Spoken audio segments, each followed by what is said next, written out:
नमस्कार दोस्तों, मैं अमोल। दोस्तों, कंगना रनौत और संजय राउत का जो युद्ध चल रहा है वो आपने देखा ही होगा। आज हम उसी के बारे में बात करेंगे। कंगना रनौत ने ऐसा क्या बोला कि वो महाराष्ट्र का अपमान हो गया? क्या संजय राउत का अपमान मतलब पूरे महाराष्ट्र का अपमान होता है?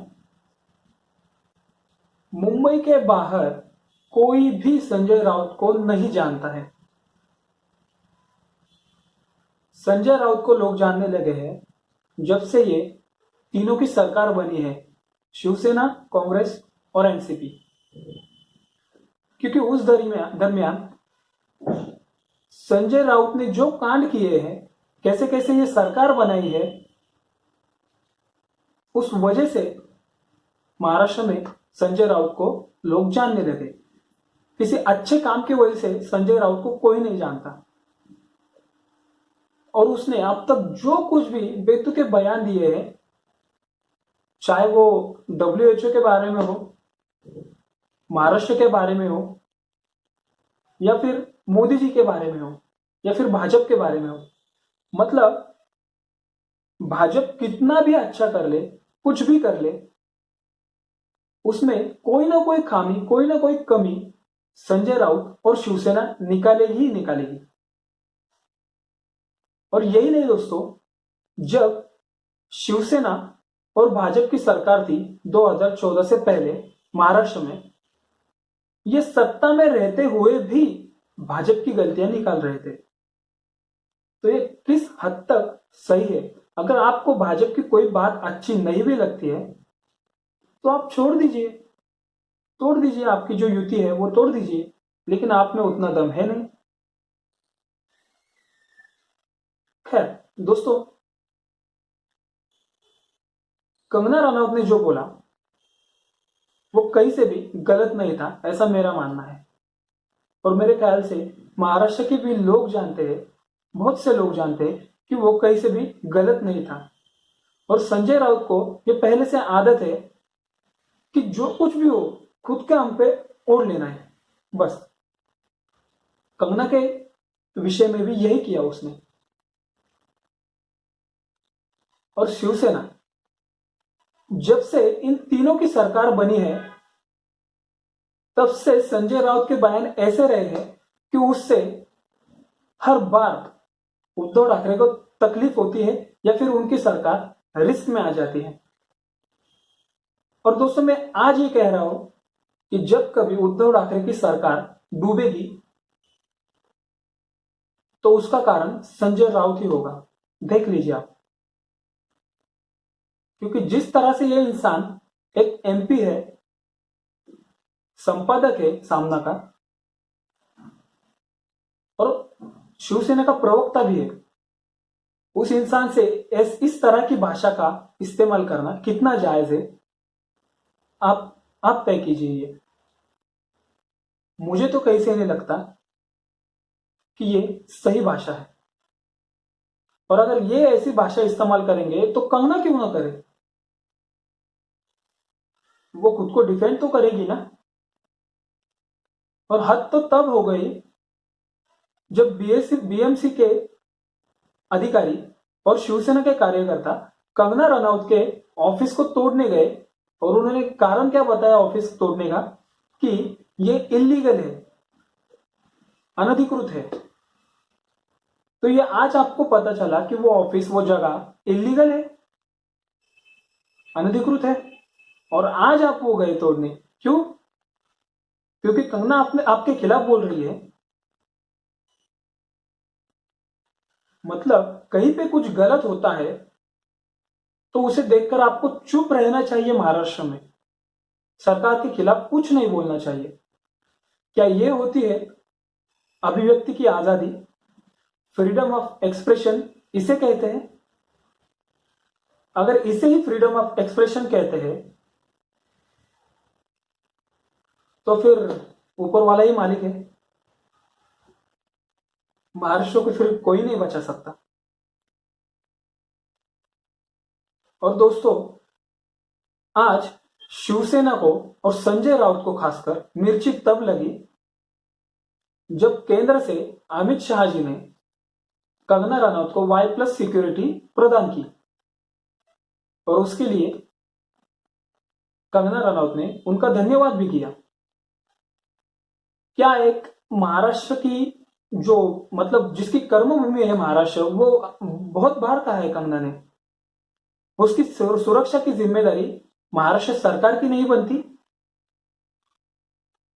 सुरक्षा तो दूर, आप उसे इतनी गालियां दे रहे हैं कि 9 तारीख को तुम आके दिखाओ महाराष्ट्र में, हम तुम्हारा मुंह तोड़ देंगे।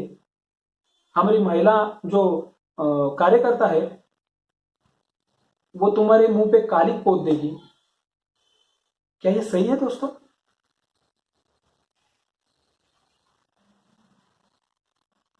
मुझे बिल्कुल नहीं लगता। और जिस तरह कोविड-19 का जो महामारी है उस पर विवेक अग्निहोत्री जो कि एक निर्माता है, उन्होंने एक आर्टिकल लिखा था कि किस तरह महाराष्ट्र में कोविड-19 को रोकने के लिए महाराष्ट्र की सरकार नाकामयाब रही है। तो उनके घर भी पुलिस भेजाई, यही शिवसेना ने, महाराष्ट्र सरकार और शिवसेना ने, कि आप वो आर्टिकल डिलीट कर दीजिए, उसे मत लिखिए, वरना हमें आपको अरेस्ट करना पड़ेगा। तो मतलब ब्लॉग में कुछ लिखना भी आप गलत है महाराष्ट्र में, नहीं तो पुलिस आ जाएगी, आपको अरेस्ट करेगी। महाराष्ट्र में अभिव्यक्ति की आजादी सिर्फ उन लोगों को है जो भारत जलाने की बात करते हैं, हिंदुस्तान के जो टुकड़े चाहते हैं उनके लिए अभिव्यक्ति की आजादी है। अफजल हम शर्मिंदा है, तेरे कातिल जिंदा है, इसके सपोर्ट में जो थे उनके लिए अभिव्यक्ति की आजादी है। और पालघर का जो इंसिडेंट हुआ था तब भी ऐसा ही हुआ था, विवेक अग्निहोत्री ने उस पर भी बात की थी, लेकिन उस मामले में भी उन्हें चुप कराया गया। मतलब देखिए महाराष्ट्र कहाँ जा रहा है। बाला साहब ठाकरे का जो महाराष्ट्र था, उनका जो सपना था महाराष्ट्र का, वो ये तो बिल्कुल नहीं।